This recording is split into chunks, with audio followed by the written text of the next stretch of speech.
عاقبة للمتقين والصلاة والسلام على خاتم الأنبياء والمرسلين محمد بن عبد الله الأمين وعلى آله وصحبه أجمعين ومن تبعهم بإحسان إلى يوم الدين. أما بعد، فأعوذ بالله من الشيطان الرجيم. بسم الله الرحمن الرحيم. قل هل يستوي الذين يعلمون والذين لا يعلمون؟ صدق الله العظيم. وقال النبي صلى الله عليه وسلم: كلمتان حبيبتان إلى الرحمن خفيفتان على اللسان ثقيلتان في الميزان سبحان الله بحمده سبحان الله العظيم، أو كما قال رسول الله صلى الله عليه وسلم. محترم و موقر صدر ذی وقار حضرت مولانا محمد ادریس عقیل ملی قاسمی صاحب دامت برکاتہم، اور اسٹیج پر تشریف فرما موقر علماء کرام اور میرے عزیز دینی بھائیوں، نوجوانوں، دوستوں، ساتھیوں، پس پردہ بیٹھ کر سننے والی خواتین اسلام، بالخصوص آج کی وہ خوش نصیب طالبات جنہوں نے حضرت استاذ الاساتذہ کے سامنے ابھی بخاری شریف کی آخری حدیث کی تکمیل کی. یہ الگ بات ہے کہ خاموش کھڑے رہتے ہیں، یہ الگ بات ہے کہ خاموش کھڑے رہتے ہیں، پھر بھی جو لوگ بڑے ہیں بڑے رہتے ہیں، ایسے درویشوں سے ملتا ہے شجرہ ہمارا، ایسے درویشوں سے ملتا ہے شجرہ ہمارا کہ جن کے جوتوں میں کئی تاج پڑے رہتے ہیں. اللہ تعالیٰ ان اکابرین امت کی صحیح معنی میں ہمیں قدردانی کی توفیق عطا فرمائے. میرے عزیزو، واقعی صورتحال یہ ہے کہ جس منہج، مسلک اور مشرب سے اللہ رب العزت نے مجھے اور آپ کو وابستگی عطا فرمائی ہے، اس کا مقام و مرتبہ بہت اونچا ہے. جتنا ہم اللہ کا اس پر شکر ادا کریں اتنا کم ہے. یہ علم حدیث جیسا کہ حضرت نے فرمایا سلسلہ بسلسلہ ہم تک پہنچا ہے، تو میرے عزیزو یہ جان کر آپ کو خوشی ہوگی اور آپ کا دل مچل جائے گا کہ احادیث مبارکہ ہی نہیں بلکہ ان احادیث مبارکہ کی تشریحات اور توضیحات کو بھی تائید رسول صلی اللہ علیہ وسلم حاصل ہے، جو اللہ تعالیٰ نے حضرات علماء دیوبند سے مجھے اور آپ کو عطا فرمائی.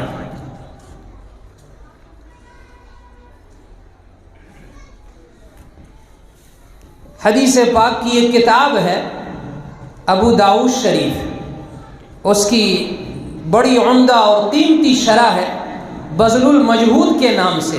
حضرت شیخ الحدیث حضرت مولانا محمد زکریا صاحب نور اللہ مرقدہ کے شیخ حضرت شیخ خلیل احمد صاحب سہارنپوری نور اللہ مرقدہ نے اس شرح کو لکھا ہے، تصنیف کیا ہے.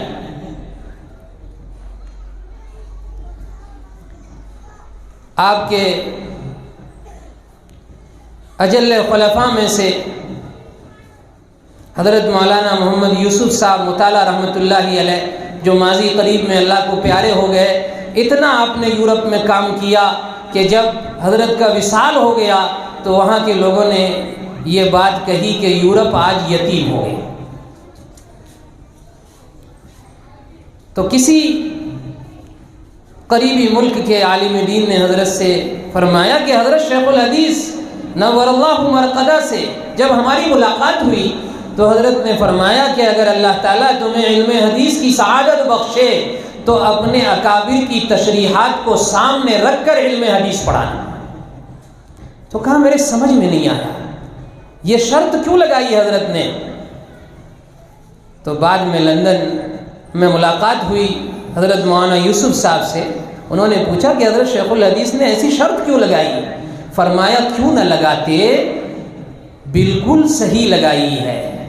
اور استاد و شاگرد دونوں کے خواب کا تذکرہ فرمایا، کہا کہ ایک ہی وقت میں دونوں کو جناب محمد الرسول اللہ صلی اللہ علیہ وسلم کی خواب میں زیارت ہوئی، حضرت شیخ الحدیث کو بھی اور حضرت مولانا خلیل احمد صاحب سہارنپوری نور اللہ مرقدہ کو بھی، اور آپ نے دونوں میں سے ہر ایک سے کہا، حضرت شیخ الحدیث سے کہا کہ اپنے شیخ سے کہو، اور حضرت مولانا خلیل احمد صاحب سہارنپوری سے فرمایا کہ حضرت شیخ سے فرما دو کہ فلاں فلاں حدیث کی جو تشریح بزل میں آپ نے فرمائی ہے وہ ایسی نہیں ایسی۔ پتہ چلا کہ ایک حدیث کی نشاندہی فرمائی۔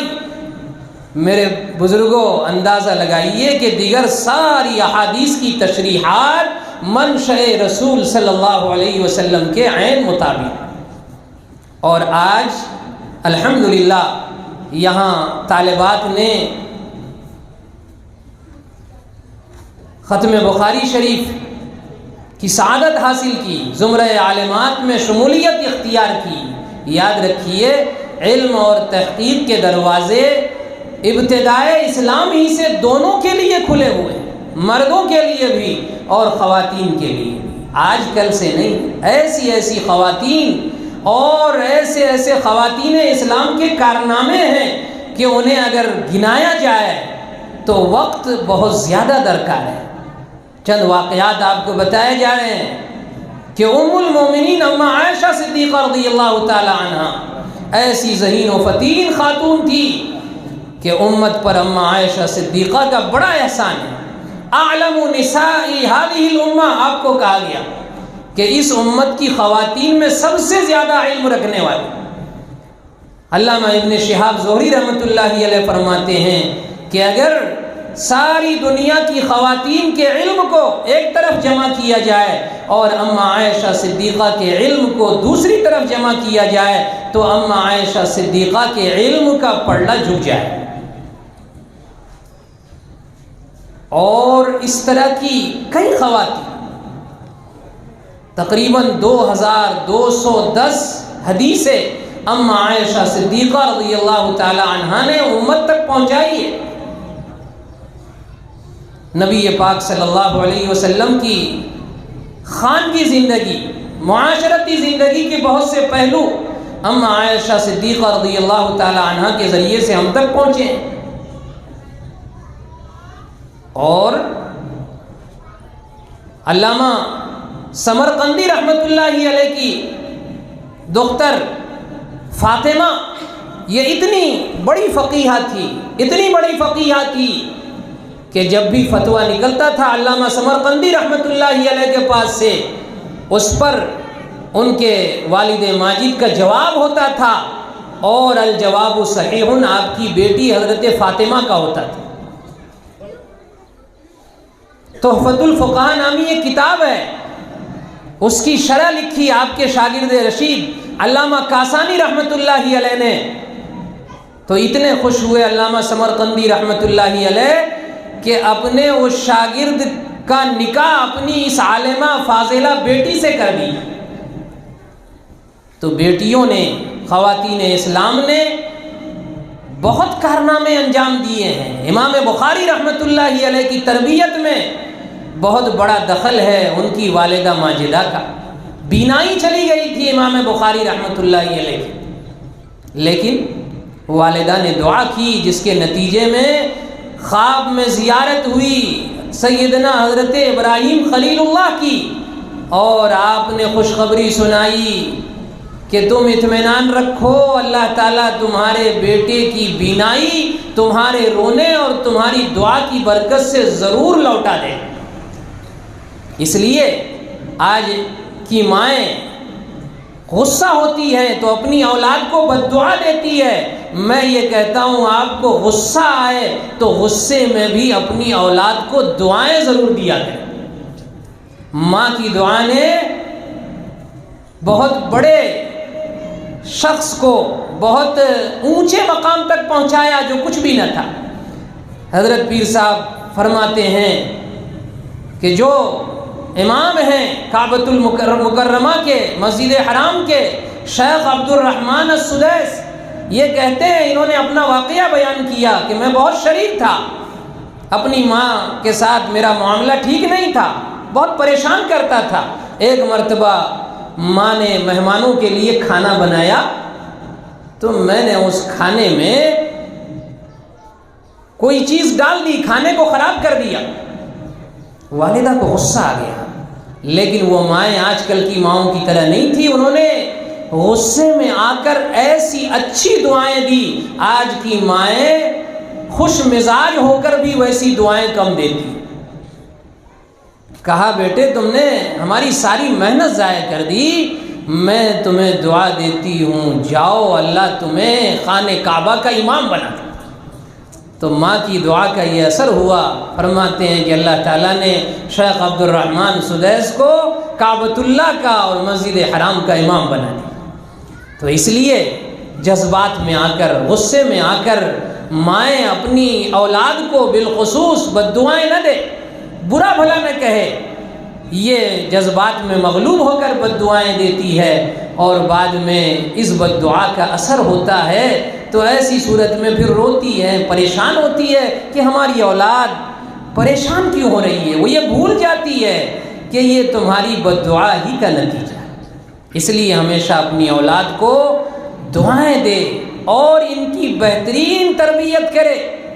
مریم نے دعا دی، صرف اولاد کو نہیں دی بلکہ فرمایا انی اعیذھا بک وذریتھا من الشیطان الرجیم۔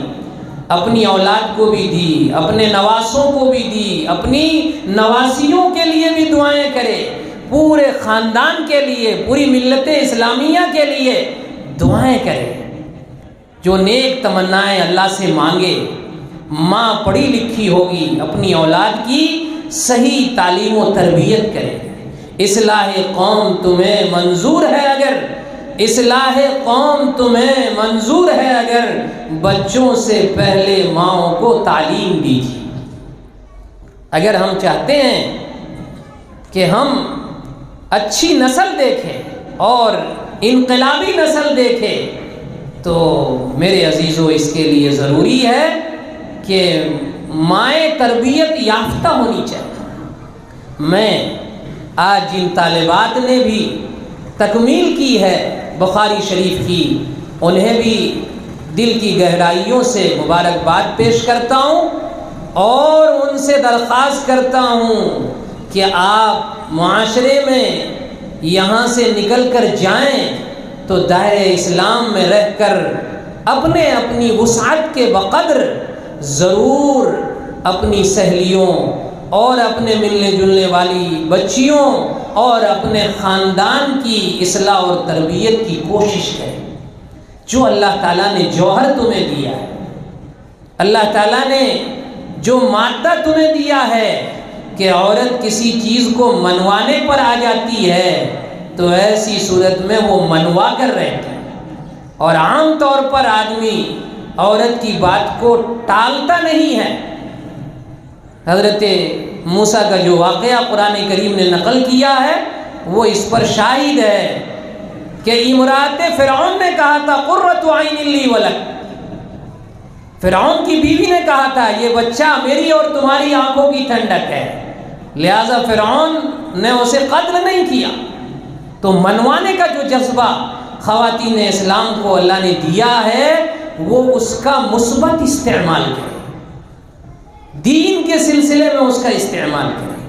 آج ہماری زیادہ تر رسومات، آج ہمارے رسم و رواج اور آج ہماری معاشرت بہت زیادہ جو تباہ ہو رہی ہے، اس میں منفی کردار خواتین اسلام کا ہے کہ وہ رسومات کرنا لگواتی ہے۔ آپ ان رسومات کو مٹانے والے بن جائیں، آپ سنتوں کو زندہ کرنے والی بن جائیے، آپ اپنے گھر کے ماحول کو ٹھیک کرنے والی بن جائیے۔ اور آج میرے عزیزو، اس عظیم الشان اجلاس سے میں اپنی ذات کو بھی اور آپ کو بھی یہ کہتا ہوں کہ ہم اپنے اعمال میں اخلاص اور اتباع سنت، یہ دو وصف ضرور پیدا کرے۔ اگر اخلاص ہوگا، اتباع سنت ہوگا، تو انشاءاللہ میزان عمل میں ہمارے یہ اعمال بہت زیادہ وزندار ہوں۔ اگر ہم چاہتے ہیں ہمارے اعمال کا وزن اچھا ہو تو ہمیں اپنی نیت کا جائزہ لینا ہوگا۔ جیسے اللہ تعالیٰ پینے کے لیے صاف شفاف دودھ مہیا فرماتے ہیں جو دو نجس چیزوں کے درمیان سے نکلتا ہے، لیکن نہ اس میں خون کی کوئی آمیزش ہوتی ہے اور نہ ہی گوبر کی کوئی آمیزش ہوتی ہے، صاف شفاف دودھ اللہ تعالیٰ خون اور نجاست کے درمیان سے پینے کے لیے مہیا فرماتے ہیں۔ اسی طرح دودھ کی طرح صاف شفاف ہمارا عمل ہونا چاہیے، جو نفس اور شیطان ان دونوں کے شرور سے پاک اور صاف ہو۔ کہ نفس اور شیطان ان دونوں کی آمیزش بالکل بھی اس میں نہیں ہونا چاہیے۔ اگر اس طرح ہمارا عمل ہوگا تو انشاءاللہ یہ عمل اللہ کی بارگاہ میں بہت زیادہ وزندار ہوگا۔ اور جیسا کہ حضرت نے بھی حدیث پاک کی تلقین ہمیں فرمائی، ورد کی تلقین کی کہ سبحان اللہ و بحمدہ سبحان اللہ العظیم، اس سے ہم اس تسبیح کو اپنی زندگی کا معمول بنائیں۔ میرے دوستو، بہت پیاری تسبیح ہے، 100 مرتبہ پڑھنے میں 2-4 منٹ لگیں گے اسے، لیکن بڑے فضائل ہیں۔ نبی عربی صلی اللہ علیہ وسلم فرماتے ہیں کہ روزانہ 100 مرتبہ سبحان اللہ و بحمدہ جو بھی بندہ پڑھے گا، اللہ تعالیٰ اس کی خطائیں معاف فرما دیں گے، چاہے وہ سمندر کے جھاگ کے برابر کیوں۔ اتنی بھی خطائیں ہوگی چھوٹی موٹی، اللہ تعالیٰ ان کلمات کے پڑھنے کی برکت سے اللہ تعالیٰ معاف فرما دیں۔ کیوں؟ اس لیے کہ ان کلمات میں 2 باتیں بنیادی طور پر ہے۔ ایک ہے سبحان اللہ، اللہ کی ذات پاک ہے، بے عیب بے داغ، جس میں کوئی نقص کمی کوتاہی بالکل نہیں ہے۔ ایسی ذات ذات رب العالمین، جتنی نقائص اور عیب ہو سکتے ہیں ان تمام کے تمام نقائص اور عیب سے اللہ کی ذات پاک ہے۔ جیسے مفتی صاحب نے بھی عرض کیا کہ کام جو بھی کرے گا اس میں غلطی اسی سے ہوگی، کام کرنے والے سے ہوگی، کام کرنے والا انسان ہی ہے تو غلطی انسان سے ہوگی۔ ایکسیڈنٹ روڈ میں چلنے والے ہی کا ہوتا ہے، گھر میں بیٹھنے والے کا ایکسیڈنٹ نہیں ہوتا۔ حوادث اسی کو پیش آتے ہیں، حالات اسی کو پیش آتے ہیں۔ تو اس لیے ان مدارس کی محنت کو قدر کی نگاہوں سے دیکھے، اور اس میں کوئی کمی کوتاہی نظر آئے تو آپ اصلاح کی نیت سے ناظم صاحب سے ملے، ذمہ دار سے ملے اور امانت سمجھ کر انہیں بتائیں اور مدارس کی قدر و قیمت کو سمجھے۔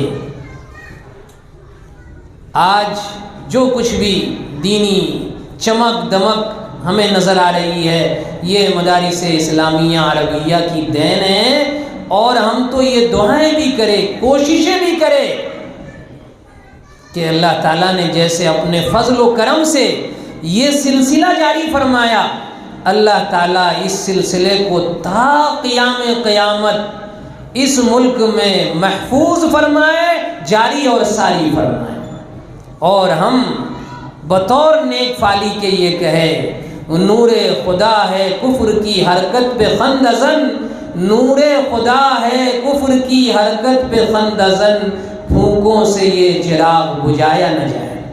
کوششیں بہت تیز چل رہی ہے، لیکن اللہ رب العزت کے یہاں تمام تر کوششوں کا میرے عزیزو جواب ہے، لیکن ہم یہ سوچیں کہ کہیں ہمارا شمار بھی انہی مخالفین میں نہ آ جائے۔ اللہ ہمیں محبین کی فہرست میں ڈالے، اللہ تعالیٰ ہمیں مدارس سے محبت کرنے والا بنائے، اللہ تعالیٰ ہمیں مدارس کو محبت کی نظر سے دیکھنے والا بنائے، اور اللہ تعالیٰ علماء سے بغیر کسی عذر شرعی کے بغض رکھنے سے ہماری حفاظت فرمائے۔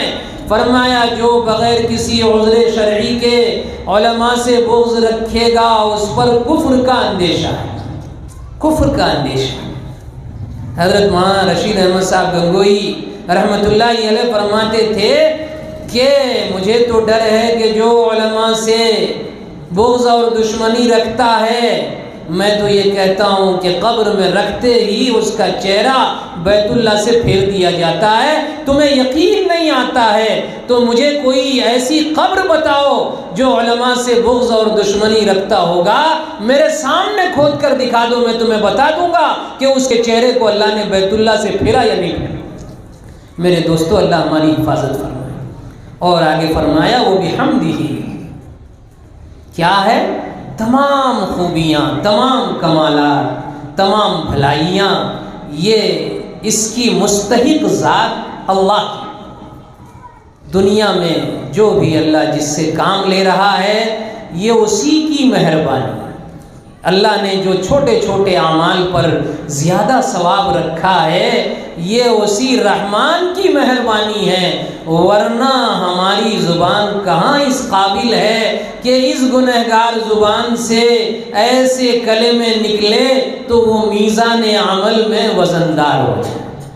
ہمارا حال تو ایسا ہے، ہزار بار بشویم دہن زمش کو گلاب، ہزار بار بشویم دہن زمش کو گلاب، ہنوز نام تو گفتن کمال بے ادبی سے، کہ اگر ہم ہزار مرتبہ بھی مشک اور گلاب سے اپنی زبان کو دھو لے اور پھر بھی اے اللہ اور اے اللہ کے رسول آپ کا نام اپنی گندی زبان سے لے، یقیناً یہ بے ادبی ہی ہوگی۔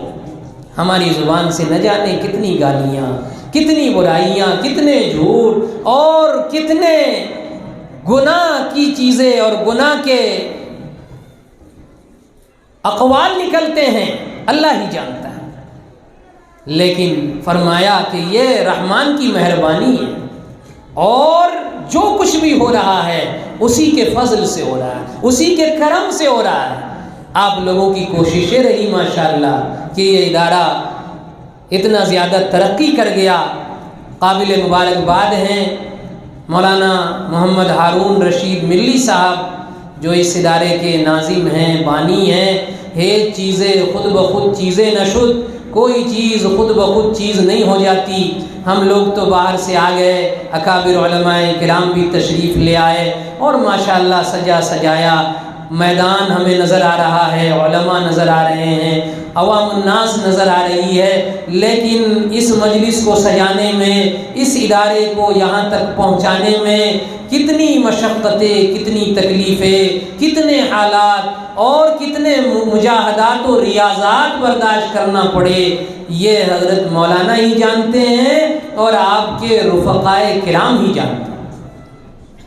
تو اس لیے یہ سب چیزیں بتا رہی ہے کہ ماشاءاللہ آپ لوگ حضرت کا خوب ساتھ دیتے ہیں، آپ کا قیمتی تعاون ادارے کو حاصل رہتا ہے۔ مزید آپ تعاون کو جاری رکھیے اور جب بھی آواز لگے مولانا کی آواز پر لبیک کہیے۔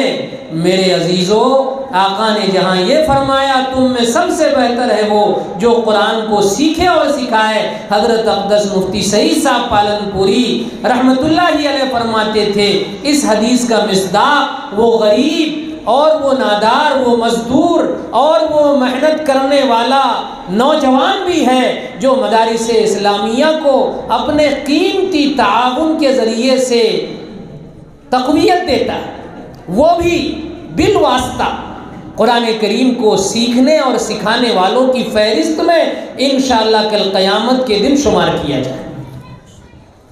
جیسے ہم اس سلسلے کی کڑی بن جائیں گے اور اسی بخاری شریف پڑھنے پڑھانے والے، قرآن کریم سیکھنے سکھانے والے اداروں سے وابستہ ہو جائیں گے، تو پھر اس لنک سے وابستہ ہونے کی وجہ سے میرے عزیزو یہ سلسلہ حضرات صحابہ تک ہوتے ہوئے نبی پاک تک پہنچے گا۔ جس اسٹیشن پر اس گاڑی کا انجن ہوگا، ہم جیسے گنہگار ڈبے بھی اس سے منسلک ہو جائیں گے، انشاءاللہ ہم بھی اسی پلیٹ فارم پر پہنچیں گے، چاہے ہمارا مقام و مرتبہ بہت پیچھے ہو۔ لیکن اگر ہم نے اس نسبت کو باقی رکھا اور اپنے آپ کو مدارس اسلامیہ سے محبت کرنے والوں میں رکھا، تو انشاءاللہ اللہ تعالیٰ کل قیامت کے دن ہمارا حشر بھی انہی قرآن کریم کے حاملین اور قرآن کریم کے محافظین میں فرمائے۔ تو چونکہ حضرت مولانا کے خطاب کے بعد، درس بخاری کے بعد کوئی بات کرنے کی ضرورت نہیں تھی، لیکن یہ ہمارے بڑوں کی وسعت ظرفی ہے کہ وہ اپنے چھوٹوں کو موقع دیتے ہیں، ان کی حوصلہ افزائی کرتے ہیں۔ اخیر میں دل کی گہرائیوں کے ساتھ پھر سے مبارکباد دیتا ہوں طالبات کو، ان کے سرپرستوں کو، اور آپ تمام علاقے کے محبین اور متعلقین کو، اور دعا کرتا ہوں کہ اللہ تعالیٰ اس ادارے کو دین دگنی رات چوگنی ترقی نصیب فرمائے، اور اللہ تعالیٰ اس علاقے کے لیے اس ادارے کو مینار نور بنائے، اور اللہ تعالیٰ مزید سے مزید تر کرنے کی حضرت مولانا کو اور ان کے رفقا کو توفیق عطا فرمائے۔ انہی چند کلمات کے ساتھ میں اپنی جگہ لیتا ہوں۔ وآخر دعوانا الحمدللہ۔